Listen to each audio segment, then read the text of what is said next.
नमस्कार विद्यार्थी मित्रांनो, लर्न विथ रामलिंग या यूट्यूब चॅनलवरती आपल्या सर्वांचं सहर्ष स्वागत आहे. तर विद्यार्थी मित्रांनो, आज आपण मूलभूत हक्क भाग 2 या घटकाविषयी माहिती जाणून घेणार आहोत. यापूर्वीच्या तासिकेमध्ये आपण संविधानात नमूद केलेले मूलभूत हक्क याबाबत माहिती घेतलेली होती. त्यामध्ये आपण समानतेचा हक्क, स्वातंत्र्याचा हक्क आणि शोषणाविरुद्धचा हक्क याविषयी चर्चा केली होती. आज आपण धार्मिक स्वातंत्र्याचा हक्क, सांस्कृतिक आणि शैक्षणिक हक्क आणि संविधानात्मक उपाययोजनांचा हक्क याबाबत माहिती जाणून घेणार आहोत. चला तर मग पाहूया. सर्वप्रथम धार्मिक स्वातंत्र्याचा हक्क. पहा विद्यार्थी मित्रांनो, आपला भारत देश हा एक धर्मनिरपेक्ष राष्ट्र आहे आणि आपल्या देशामध्ये, आपल्या भारतातील प्रत्येक नागरिकाला कोणत्याही धर्माची उपासना करण्याचे आणि धार्मिक कारणांसाठी संस्था स्थापन करण्याचे हक्क संविधानाने दिलेले आहेत. परंतु हे जे काही धार्मिक स्वातंत्र्य आहे, या धार्मिक स्वातंत्र्याचा हक्क आणखी व्यापक करण्यासाठी संविधानाने धार्मिक बाबतीत 2 बाबींना परवानगी दिलेली नाही. त्यामध्ये पहिली म्हणजे धार्मिक कर लादण्यास संविधान प्रतिबंध करते. बघा आता, जे काही आपण कर गोळा करतो, तर ज्या कराचा उपयोग विशिष्ट धर्माला प्रोत्साहन देण्यासाठी केला जाईल असे कर शासनाला लादता येत नाहीत, असं आपल्या संविधानामध्ये नमूद करण्यात आलेलं आहे. थोडक्यात काय, तर धार्मिक कर लादण्यास संविधान प्रतिबंध करते. आणि दुसरी जी महत्त्वाची गोष्ट आहे ती म्हणजे शासनाची आर्थिक मदत घेणाऱ्या शैक्षणिक संस्थांमध्ये धार्मिक शिक्षण सक्तीचे करता येत नाही. बघा, जे काही आपलं धर्मनिरपेक्ष राष्ट्र आहे, हे धर्मनिरपेक्ष राष्ट्र अबाधित राहण्यासाठी संविधानाने काही तरतुदी करून ठेवलेल्या आहेत. त्यामधली पहिली तरतूद आपण बघितली, धार्मिक स्वातंत्र्य आहे, परंतु शासनाला कोणत्याही धर्माला प्रोत्साहन देण्यासाठी कर लादता येत नाही. आणि दुसरी गोष्ट म्हणजे शासनाची आर्थिक मदत घेऊन ज्या काही शैक्षणिक संस्था कार्यरत आहेत, त्या शैक्षणिक संस्थांमध्ये धार्मिक शिक्षण सक्तीचे करता येणार नाही. या 2 बाबींचा आपल्या संविधानामध्ये समावेश करून धार्मिक स्वातंत्र्याला अधिक व्यापक करण्याचं कार्य आपल्या संविधानाने या ठिकाणी केलेलं आहे. चला, लक्षात आलं का मग धार्मिक स्वातंत्र्याचा हक्क? आपला भारत देश हे एक धर्मनिरपेक्ष राष्ट्र आहे.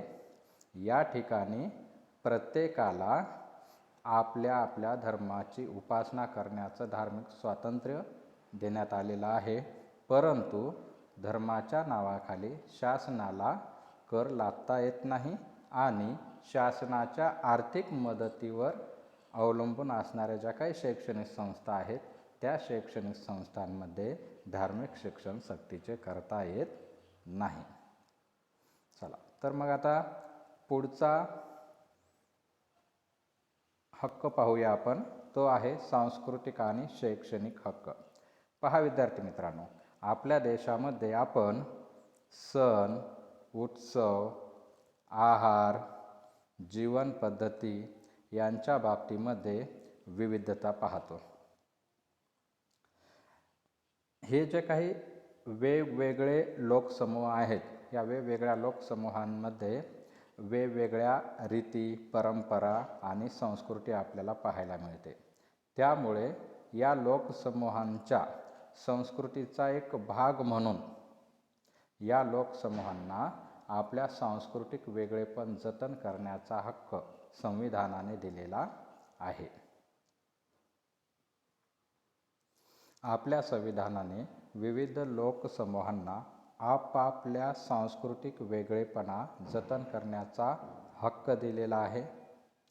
त्याचबरोबर त्यानुसार आपली भाषा, लिपी, साहित्य यांचे जतन आणि संवर्धनसुद्धा या ठिकाणी करता येते. आणि भाषेच्या विकासासाठी संस्था स्थापन करता येतात. म्हणजे सांस्कृतिक आणि शैक्षणिक हक्कामध्ये या बाबींचा समावेश होतो. चला आता आपण पुढचा हक्क पाहूया, तो म्हणजे संविधानात्मक उपाययोजनांचा हक्क. पहा मित्रांनो, आता संविधानात्मक उपाययोजनांचा हक्क म्हणजे काय, तर हक्कांचा भंग झाल्यास न्यायालयाकडे दाद मागण्याचा हक्क हा सुद्धा एक मूलभूत हक्क आहे आणि त्यालाच आपण संविधानात्मक उपाययोजनांचा हक्क असे म्हणतो. बघा, संविधानानं जे काही आपल्याला हक्क दिलेले आहेत त्या हक्कांवर काही वेळेस अतिक्रमण होऊ शकते आणि आपल्याला हक्कांचा वापर करता येत नाही. यालाच आपण आपले हक्कभंग झाले असं म्हणू शकतो. आणि जर अशा पद्धतीनं आपले हक्कभंग जर होत असतील तर आपल्याला न्यायालयामध्ये दाद मागता येतो आणि त्यासाठी संविधानात्मक उपाययोजनांचा हक्क आपल्याला मदत करतो. आणि न्यायालयसुद्धा या बाबींची दखल घेतं आणि योग्य तो निर्णय देत असते.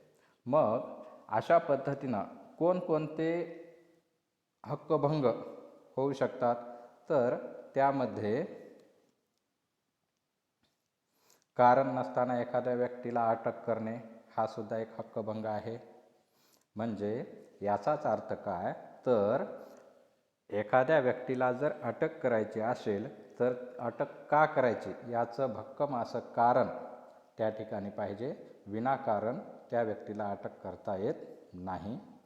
दुसरा हक्कभंग होऊ शकतो योग्य कारणाशिवाय एखाद्या व्यक्तीला शहर किंवा गाव सोडण्यास प्रतिबंध करणे. म्हणजे कारण नसताना एखाद्या व्यक्तीला जर शहर आणि गाव सोडायसाठी जर प्रतिबंध करत असाल तर तो त्या व्यक्तीचा हक्कभंग आहे आणि त्याच्या विरोधामध्ये तो न्यायालयामध्ये जाऊ शकतो. तिसऱ्या प्रकारचा हक्क आहे तुरुंगातील कैद्यांना अन्न, पाणी आणि औषधोपचार नाकारणे. जे तुरुंगामध्ये असणारे कैदी आहेत यांना अन्न, पाणी आणि औषधोपचार आपण नाकारू शकत नाही आणि असं जर होत असेल तर तो त्या कैद्यांचा हक्कभंग आहे आणि त्याच्या विरोधामध्ये ते न्यायालयामध्ये दाद मागू शकतात. ही अशा प्रकारची काही हक्कभंगाची प्रकार आपण या ठिकाणी पाहितले. तर चला पुढे पाहूया आपण. हे जे काही हक्कभंग आहेत हे दूर करण्यासाठी न्यायालयाचे आदेश कोणते आहेत.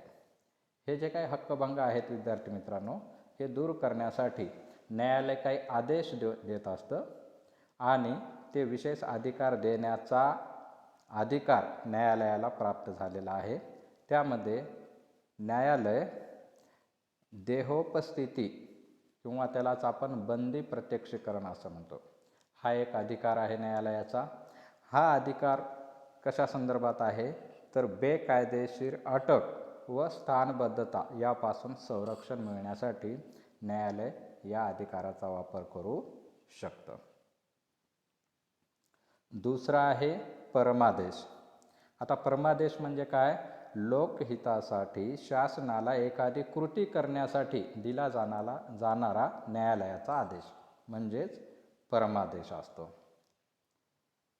तिसरा आदेश आहे मनाई हुकूम किंवा प्रतिषेध. बघा, कनिष्ठ न्यायालयाने आपल्या अधिकार क्षेत्राच्या पलीकडे न जाण्याविषयीचा आदेश हे न्यायालय देऊ शकतं. त्यानंतर चौथा आहे अधिकार प्रक्षा. म्हणजेच कोणत्या अधिकाराने ही कृती केली असा सरकारी अधिकाऱ्याकडे जाब मागणारा न्यायालयाचा आदेश, त्याला आपण म्हणतो अधिकार प्रक्षा. आणि पाचवा अधिकार आहे उत्प्रेक्षण. म्हणजे कनिष्ठ न्यायालयाने दिलेला निर्णय रद्द करून वरिष्ठ न्यायालयात खटला दाखल करण्यासाठीचा आदेश, तो म्हणजे उत्प्रेक्षण. अशा पद्धतीने विद्यार्थी मित्रांनो, नागरिकांच्या हक्कांचे संरक्षण करण्यासाठी न्यायालयाला विविध आदेश देण्याचे अधिकार प्राप्त झालेले आहेत. त्यामध्ये देहोपस्थिती, परमादेश, मनाई हुकूम, अधिकार प्रक्षा आणि उत्प्रेक्षण यांचा समावेश होतो. मग आता पुढे पाहूया, हे जे काही न्यायालयामध्ये दाद मागण्याचा आपल्याला अधिकार प्राप्त झालेला आहे. यामुळे काय होतं तर मूलभूत हक्कांना न्यायालयाचे संरक्षण असल्याने नागरिकांना आपल्या हक्कांचा वापर योग्य प्रकारे करता येतो आणि ते अधिक जागरूक, जबाबदार व सक्रिय नागरिक म्हणून आपली भूमिका पार पाडू शकतात. तर हा होता संविधानात्मक उपाययोजनांचा हक्क. तर पहा विद्यार्थी मित्रांनो, संविधानामध्ये नमूद केलेल्या हक्कांविषयी आपण या ठिकाणी चर्चा केली. आजच्या मूलभूत हक्क भाग 2 मध्ये आपण धार्मिक स्वातंत्र्याचा हक्क, सांस्कृतिक आणि शैक्षणिक हक्क आणि संविधानात्मक उपाययोजनांचा हक्क याबाबत माहिती घेतलेली आहे. आशा करतो की तुम्हाला हे आपले मूलभूत हक्क व्यवस्थित समजले असतील. जर तुम्हाला हा व्हिडिओ आवडला असेल तर लाईक करा आणि आपल्या लर्न विथ रामलिंग या यूट्यूब चॅनलला सबस्क्राईब करा. धन्यवाद.